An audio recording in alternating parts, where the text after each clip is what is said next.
नमस्कार जी। दिवाली की आप सबको बहुत बहुत बधाई हो। धनतेरस से लेकर दिवाली तक, उसके बाद जो इस बार 2022 में बहुत बड़ा ग्रहण लग रहा है, उसके बारे में शॉर्ट में बहुत सारी इम्पोर्टेंट बातें आपको बता रही हूँ जो आप ये कर सकते हैं घर में बैठ के इजीली। सबसे पहले तो ये है कि 22 तारीख को धनतेरस है। तो धनतेरस वाले दिन क्या करना चाहिए कि हमारा जो धन है वो स्थायी रूप से हमारे घर में रहे। कुछ कहीं का होता है कि पैसा तो बहुत आता है लेकिन आता चला जाता रुकता नहीं है पैसा। उसके लिए हम क्या करेंगे, एक मनी प्लांट उस दिन धनतेरस वाले दिन मनी प्लांट जरूर अपने घर में एक लगाएं। मनी प्लांट का मतलब यह है कि पैसों का एक प्लांट हो जाएगा, लेकिन मनी प्लांट एक घर में जरूर लगाएं। उसके सुबह सुबह दर्शन करें धनतेरस वाले दिन। और धनतेरस वाले दिन ही एक चांदी का बर्तन जरूर खरीदें आप। जो धनतेरस है वो हमारी कार्तिक के महीने में कृष्ण पक्ष में त्रयोदशी के दिन धनतेरस आता है। तो धनतेरस वाले दिन ये 2-3 उपाय आप जरूर करें।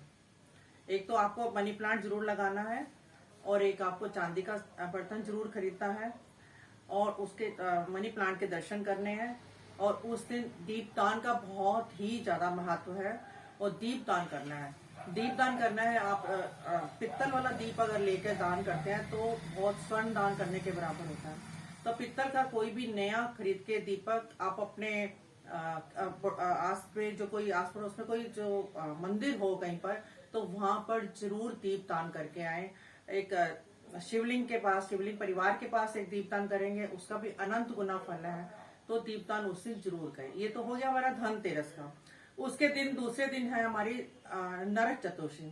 नरक चतुर्थी जो होती है यमराज से रिलेटेड होती है। तो इससे हमने क्या करना है वो भी मोस्ट इम्पोर्टेंट है, वो भी आप नोट कर लीजिए।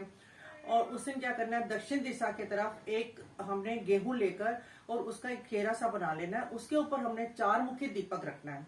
4 मुखी दीपक रखकर और अपने लोटे में थोड़े से काले तिल डालकर ये मंत्र बोलना है, ओम यमाय नमः, ओम यमाय नमः, ओम यमाय नमः। 3 बार करके दक्षिण दिशा की तरफ ये जरूर करना है नरक चतुर्थी वाले दिन।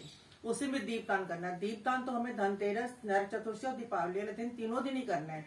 तो उस दिन खास तौर से है दक्षिण दिशा की तरफ यमराज की तरफ करते हैं कि यमराज देवता को प्रणाम करके कि कोई भी हमारे घर में कभी अकाल मृत्यु ना हो, ऐसा कोई घटना ना हो, उसके लिए हम हाथ जोड़ के उनसे प्रार्थना करते हैं।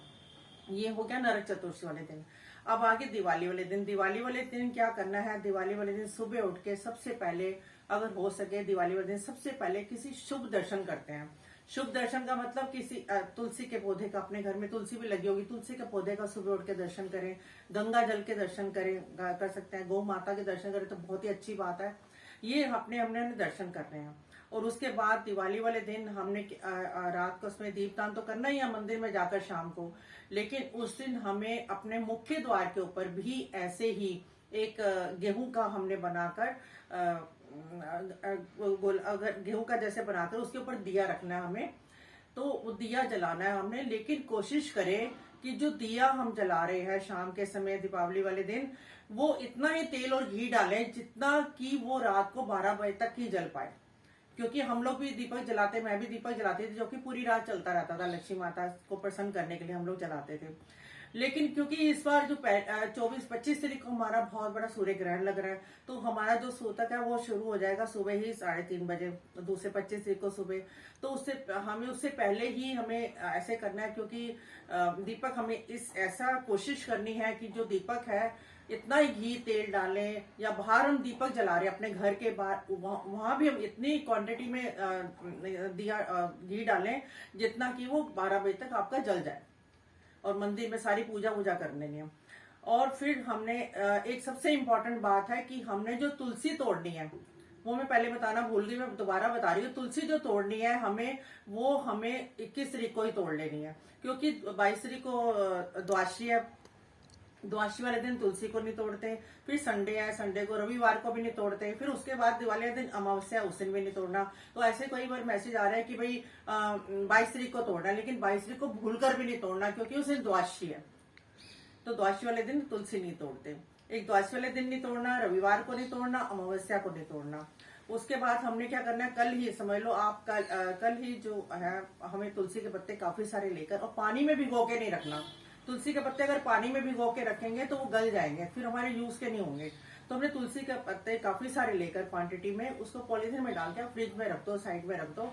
और जब हमें सुबह हमें 3-3:30 बजे जब हमें सूतक लगता है, उससे पहले ही हमने सब बर्तनों में डाल देना है। घर के जितने भी खाने पीने के बर्तन, आटे का टप हो, दूध हो, उसमें सब में डाल देना है, ताकि हमारी पवित्रता बनी रहे। इसी से पता चलता है कि हमारी तुलसी माता की कितनी ज्यादा महत्वपूर्ण है हमारे लिए कार्तिक मास में भी। फिर हमने क्या करना है, दूसरे दिन जो है दिवाली वाला दिन हमने ये दिया वगैरह सारे जला दिया, और कोशिश करना है कि 12 बजे तक जलाना है। ये मैंने क्लियर कर दिया आपको, फिर बता रही हूँ एक बार। कोशिश करना कि 12 बजे तक ही हमारे दीपक जल पाए, उसके बाद हमने मंदिर को बंद कर देना। उसके बाद फिर हमने मंदिर नहीं खोलना, क्योंकि दूसरे दिन सुबह अर्ली मॉर्निंग तो हमारा वो लग जाएगा, सूतक लग जाएगा ग्रहण का। 3:32 से हमारा सूतक स्टार्ट हो जाएगा। और सूतक सारा दिन, और हमें मानसिक जप करना है, जितना भी हो सके जप करना है उस दिन। और दान, सप्त अनाज दान भी हम निकाल के रखते हैं, वो भी दान करना है। तेल की शीशी एक छोटी सी अगर हो सके तो ग्रहण में दान करना बहुत ज्यादा महत्वपूर्ण बताया गया है, कि एक बार कोई भी चीज दान करो तो वो अनंत गुना फल होती है।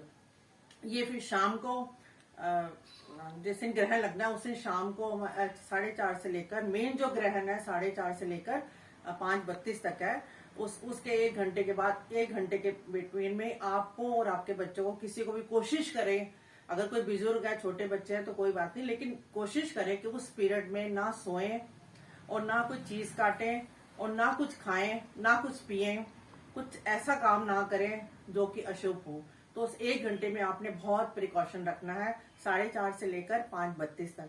उसके बाद आप हो सके तो कपड़ों समेत भी नहा सकते हैं। फिर आप गंगा जल लेकर सारे घर में छिड़काव कर देंगे, और अपने मंदिर में छिड़काव करेंगे। सारी जोत वगैरह, भगवान की जो मूर्तियां हैं उनके ऊपर गंगा जल छिड़के के उनको शुद्ध करके, फिर आप 6 बजे के बाद 25 तारीख को आप अपने घर में पूजा कर सकते हैं।